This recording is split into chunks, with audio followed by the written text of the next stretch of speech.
What happens when two of the most outspoken women in media face off in front of millions of viewers? What happens when years of quiet tension finally explode into one of the most uncomfortable moments ever seen on television?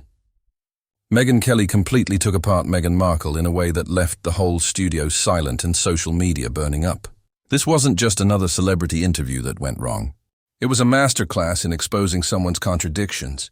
Live on national TV. Make sure you subscribe and leave a comment below, because this story will make you question everything you thought you knew about media manipulation and public image. The View studio was buzzing with its usual pre-show energy when Megyn Kelly walked onto the set as a guest host for the day. The producers had been teasing this special episode for weeks, knowing that Kelly's straight shooting style would bring a very different energy to the show. What they didn't expect was just how explosive things would get once Meghan Markle arrived as the featured guest to talk about her newest philanthropic projects. As Megyn took her seat, her perfect smile in place, she began her polished talking points about empowerment and social justice. "I've always believed we all have a responsibility to use our platforms for good," Megyn said, her voice calm and rehearsed. "That's why I'm so passionate about my work with organizations that help women and children across the world." Kelly leaned forward slightly, her journalist instincts kicking in. "That's interesting, Megyn. Can you tell us exactly which organizations you're working with right now, and what your daily involvement looks like?" The question sounded simple, but something in Kelly's tone made Megyn hesitate for just a second. "Well, there are several organizations," she replied. "And I prefer to keep some of my charity work private because I don't believe in doing good deeds for publicity." "How convenient," Kelly said with a small smile that didn't reach her eyes. "So you're here on national television to talk about your charity work, but you can't name any of the charities or explain what you actually do because you don't want publicity for doing good." The other host shifted uncomfortably. Joy Behar tried to lighten the mood with a joke, but Kelly wasn't done. She had clearly prepared for this. "Let me help you out," Kelly continued, reaching for a folder beside her chair. "I did a bit of research before today's show because I think our viewers deserve details when public figures talk about their charity work. According to public records, the Archewell Foundation, which you and Harry founded, has some very interesting financial disclosures." Megyn's polished expression started to crack slightly. "I'm not sure what you're implying, Megyn, but everything we do is completely transparent and honest." "I'm not implying anything," Kelly shot back. "I'm stating facts. Your foundation received over $13 million in donations, but according to your own filings, less than 30% went directly to charitable causes. Where did the rest go?" The studio fell quiet except for the low hum of cameras. Megyn's media training took over as she tried to redirect. "Well, there are administrative costs, and building a foundation takes structure. We need to pay our staff fair wages." "Of course," Kelly said slowly. "Administrative costs. Your administrative costs included $200,000 to a PR firm, $300,000 in consulting fees to companies owned by your personal friends, and almost $500,000 in travel expenses.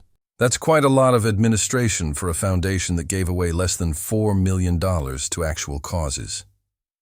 "Those are private business matters," Megyn said tightly. "I don't think it's right to discuss those numbers on TV." "But you just spent 10 minutes talking about transparency and responsibility," Kelly replied coolly. "So which is it? Are you transparent, or are your business practices too private when it's inconvenient to explain them?" The other hosts were silent. Whoopi Goldberg, usually quick to interrupt, just watched as Kelly calmly took apart Megyn's talking points. Megyn tried to change tactics, her tone softening. "I think it's unfair to attack someone who's genuinely trying to make a difference. I've always been committed to helping others, even before I was in the public eye." Kelly didn't blink. "Help me understand that timeline, Megyn. Before you married Harry, what charity work were you involved in? And please be specific, because I have your pre-royal resume right here." "I was involved in different causes," Megyn said vaguely. "I supported groups focused on women's rights and social justice like—" "Well?" Kelly pressed. "There were several," Megyn said, stumbling. "I don't have the exact names memorized." Kelly opened her folder again.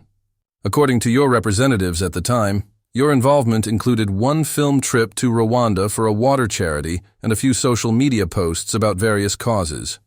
There's no record of regular volunteering or steady donations. So when you say you've always been committed to helping others, what do you really mean? The camera caught Meghan glancing toward the producers off stage, silently asking for help. When none came, she pushed back. What's happening here is that you're trying to discredit me because of some personal agenda, Meghan said, her voice rising. This feels like an attack, not an interview. Kelly leaned back. Personal agenda? Meghan, I've never met you. I have no personal issue with you. What I do have is a duty to ask the questions our viewers want answered. When public figures come on television asking for support and donations, those questions are fair. The tension was thick. Meghan's tone sharpened. I think what's really happening is that you're uncomfortable with a strong woman who speaks her truth. Kelly smiled for real this time. Are you seriously trying to play the strong woman card with me, Meghan? I've been in journalism for over 2 decades. I've interviewed presidents and challenged world leaders. I'm not intimidated by anyone sitting at this table. The audience started murmuring. Some looked uneasy, others seemed thrilled by the intensity. Meghan tried again. This is exactly the kind of treatment I've faced from the media for years. Constant questioning, constant criticism, never taking me at my word. Welcome to being a public figure, Kelly said calmly. You ask people for their trust and their money. When you make claims, people get to ask questions. That's not persecution. That's accountability. It's different for me, Meghan said, because of who I am and what I represent. Kelly tilted her head. And what do you represent, Meghan? I represent change, progress, a new way of thinking about service and duty, Meghan said. Anyone can say they represent change, Kelly said. But what specific changes have you actually made? What measurable progress can you point to? Because from what I see, you talk about change more than you create it. Joy Behar finally spoke up. Meghan, don't you think you're being a little harsh? Kelly turned to Joy. Joy, if someone came on this show saying they were a doctor but couldn't explain basic medical facts, would it be harsh to question them? Meghan has built her image as an activist and philanthropist, but when asked for details, she can't give them. Whoopi jumped in. But Meghan has been open about her experiences and her desire to help others. Being open about your experiences isn't the same as being effective, Kelly replied. Oprah has been open about hers, but she also built schools and created scholarships that changed lives. Ellen donated millions of dollars to real causes. What has Meghan done beyond giving speeches? Meghan's cheeks were flushed now. I don't think I should have to prove myself to someone who's already decided what they think of me. I haven't decided anything, Kelly said firmly. That's why I'm asking questions. Every time I ask for details, you deflect or accuse me of bias. If you've made real impact, tell us. Show us. Meghan hesitated, looking down before saying quietly, I've raised awareness about important issues. I've given a voice to people who didn't have one. Kelly nodded. Okay, name one issue that wasn't being discussed until you raised it. There are many, Meghan said. Just one, Kelly pressed. The silence stretched painfully long. Meghan opened her mouth, then stopped. The audience leaned forward. Finally, she said, Mental health. I brought attention to mental health. Kelly sighed softly. Mental health was already a huge topic long before you spoke about it. Princess Diana talked about it decades ago. Prince William and Harry started mental health campaigns before you joined the family. Countless celebrities spoke about it before you did. So what exactly did you bring that was new? Meghan's composure cracked. I don't have to sit here and be interrogated like a criminal. I came here to talk about my work, not to be attacked.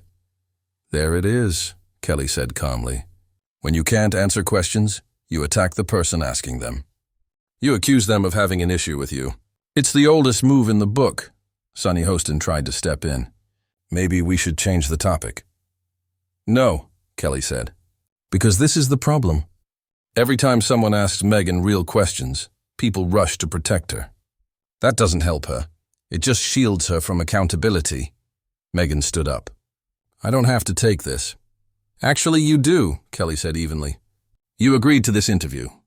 You accepted the platform. And the people who donate to your foundation deserve answers. My impact can't always be measured in numbers, Megyn said. Sometimes it's about inspiring people, changing hearts and minds.